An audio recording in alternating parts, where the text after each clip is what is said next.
يؤتي الحكمة من يشاء. السلام عليكم ورحمة الله وبركاته. نحمده ونصلي على رسوله الكريم أما بعد. এই দরসে আমরা আলোচনা করব গুরুত্বপূর্ণ একটি মূলনীতি নিয়ে। মূলনীতিটা হলো মারজু আনহু কওল মানসুখের হুকুমে, আর মারজু ইলাইহি কওল মুফতাবিহি, এটার উপরেই ফতোয়া দিতে হবে। অর্থাৎ যদি কোনো ইমাম কোনো এক বিষয়ে একটা মন্তব্য করেন, একটা মাসলা বলেন, পরবর্তীতে সেই কওল থেকে রুজু করেন, তাহলে কোনো মুফতির জন্য বা মুকাল্লিদের জন্য মারজু আনহু কওলের উপর আমল করা বা ফতোয়া দেওয়া জায়েজ নেই। বরং যে কওলের দিকে রুজু করেছেন সেই কওলের উপর আমল করতে হবে, ফতোয়া দিতে হবে। যখন কোনো একজন ইমাম থেকে দুইটা কওল বর্ণিত থাকে, তখন প্রথমে দেখতে হয় কোন কওলটা মুকদ্দম, কোনটা মুআখ্খার।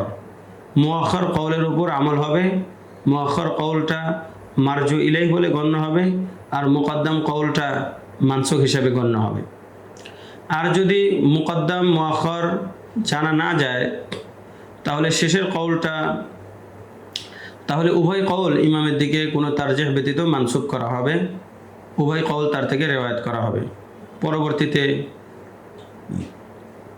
মাশায়েখে কিরাম অথবা মুফতি মুজতাহিদ অথবা গভীর ফিকহের জ্ঞান সম্পন্ন মুফতি সেগুলোর মধ্যে দলিলের বিবেচনায় তারজিহ প্রদান করবেন। এখন আমরা আলোচনা করব শরহ উকুদি রসমিল মুফতি কিতাবের 28 নম্বর মূলনীতি। 28 নম্বর মূলনীতি হলো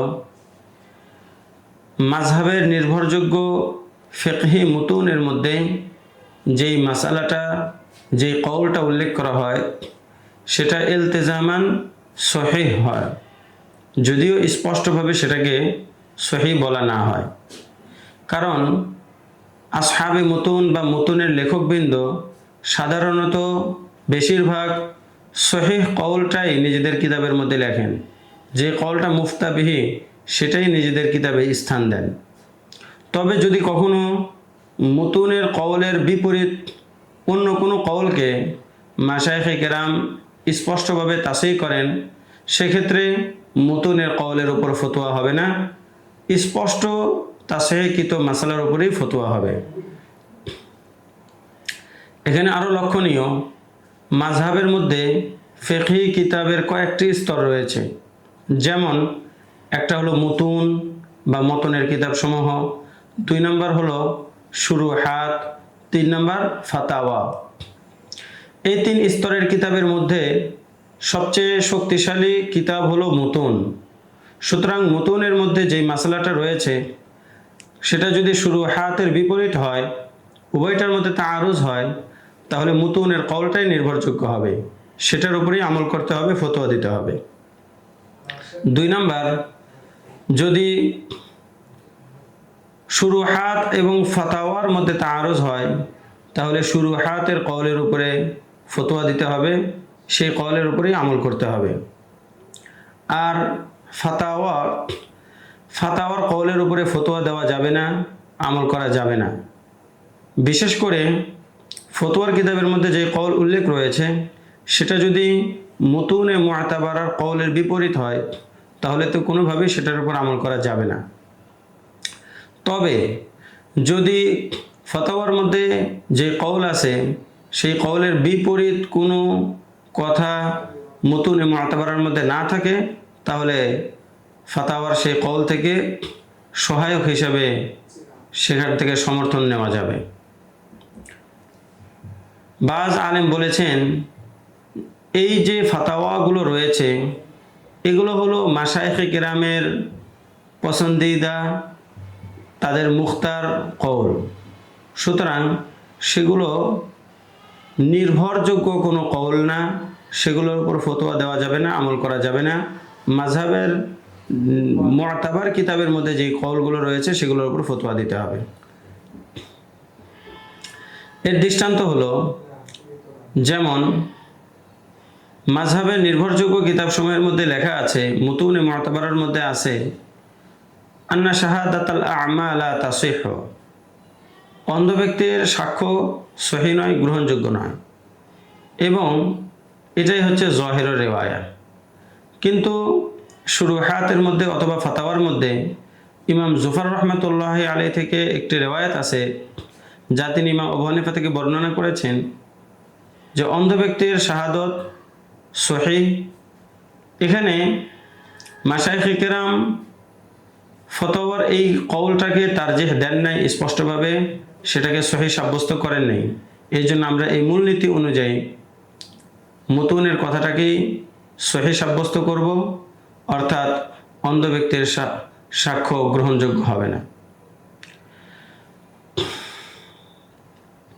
তাহলে আমরা বুঝতে পারলাম মুতুন সবচেয়ে শক্তিশালী, তারপরে শুরুহাত, এরপরে ফাতাওয়া। তাহলে এখন আমাদের জানা উচিত যে ফিকহে হানাফিতে নির্ভরযোগ্য মুতুন বলতে কোনগুলোকে বোঝানো হয়, কোন কিতাবগুলো উদ্দেশ্য, এবং মুতুনে গায়রে মুতাবারা বলতে কোন কিতাবগুলোকে বোঝানো হয়।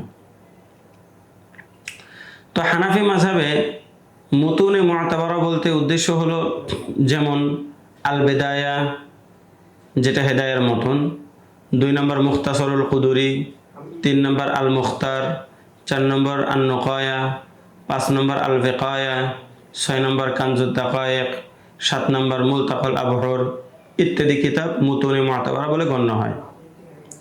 এগুলোর মধ্য থেকে যখন বলা হয় মুতুনে সালাসা, তখন কুদুরি, কানজুদ দাকায়েক এবং আন নুকায়া কিতাব উদ্দেশ্য হয়।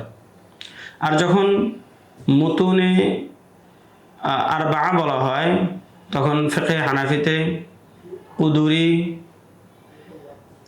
কানজুদ দাকায়েক, আন নুকায়া এবং কখনো কখনো আল মুখতার, কখনো কখনো মুলতাকাল আবহর কিতাবগুলো উদ্দেশ্য হয়।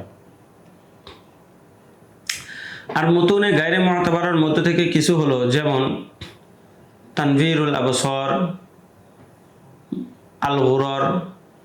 এগুলো গায়রে মুতাবার হওয়ার কারণ হলো এগুলোর মধ্যে অনেক মাসালা, ফতুয়ার মাসালা নকল করা হয়েছে যেগুলো নির্ভরযোগ্য নয়।